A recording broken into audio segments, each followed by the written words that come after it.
শেষদা, শেষদা, জানিস কালকে রাতে কি হয়েছে? কি হয়েছে? জানিস কালকে রাত্রে আমি বসে খালি একটু মোবাইল দেখছিলাম।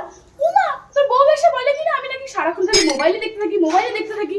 রোজ আমার সাথে ঝগড়াঝাটি করে, জানিস তো? নেহা, তোর আর বৌদির মতো ঝগড়া লাগবে, তাই আমি তোকে কিচ্ছু বলি না, জানিস তো? রোজ আমার সাথে কিছু জিনিস নিয়ে খিটখিট করতে থাকে। আর বৌদি যদি আমাকে নিয়ে এতই সমস্যা হতো আমাকে বলে দিত, আমি চলে যাচ্ছি। এবার দুদিন বিয়ে হয়ে চলে যাব। না, একটু সহ্য করলে আমাকে। দেখ, আমি কিন্তু এখন অফিস যাচ্ছি, ঠিক আছে? অফিস থেকে এসে যেন আমি না দেখি যে বৌদি আমার সাথে এরকম খিটখিট করে যাচ্ছে। কি বলছিস, কিছু শুনছিস?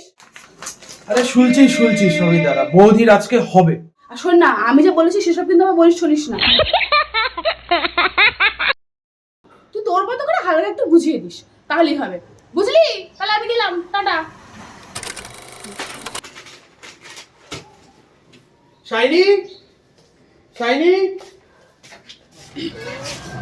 আরে তুমি এসেছো? তোমার সাথে আমার অনেক কথা আছে। তুমি আগে আমার কথা শোনো। তুমি শোনো না আমার কথা। কাল রাতে তুমি অনেক দেরি করে এসেছো, তোমাকে আমি কিছু বলিনি। বসো এখানটাতে। এখন অফিস বেরিয়ে যাবে, তার আগে আমি বলে দিই, তোমার বোন যা শুরু করেছে আমার পক্ষে কিন্তু সম্ভব হচ্ছে না। বাড়ির কাজ, অফিসের কাজ, পোপোকে সামলানো, তারপরে আমার সম্ভব না একা হাতে এত কিছু করা। আর উনি ওদিকে সারাটা ক্ষণ কানের মধ্যে হেডফোন নিয়ে মোবাইল দেখেই যাচ্ছে। আর কিছু বলতে গেলে দাঁড়াও, দাদাকে বলে দেবো।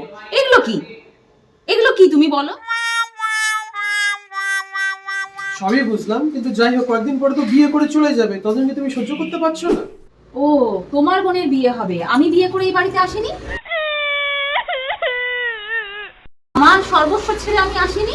বোন বলবে, তুমি বলবে, দুদিন পরে ছেলেও বড় হবে, ছেলেও আমাকে বলবে। আমি খালি সবার অভিযোগই শুনতে থাকবো? ভাল লাগে না আমার। থাকো তুমি, আমি আর আজ থেকে কোনো কাজ করবো না। আমি এই বাড়ির কিচ্ছু জানি না। তুমি বোন, ছেলে এদেরকে নিয়ে থেকো, আমি চললাম।